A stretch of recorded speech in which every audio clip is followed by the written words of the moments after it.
It's Patrick and Jim at Pals. Jim, looks like you got the gauges to the TR6. Yep. Taking them apart and cleaning them? Yeah. This one's got like bugs in it and stuff, so we're trying to just clean them up the best I can for the gentleman. He wants to keep the original gauges. Yep. So we're going to get it looks like a wing of a bug in there. Yeah, something. Get that out. This one you've already got apart, the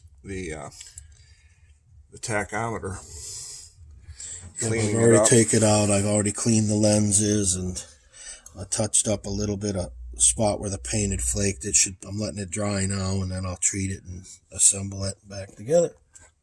And that's a decision that every owner has to make. Do you want to go with new gauges or keep your old gauges?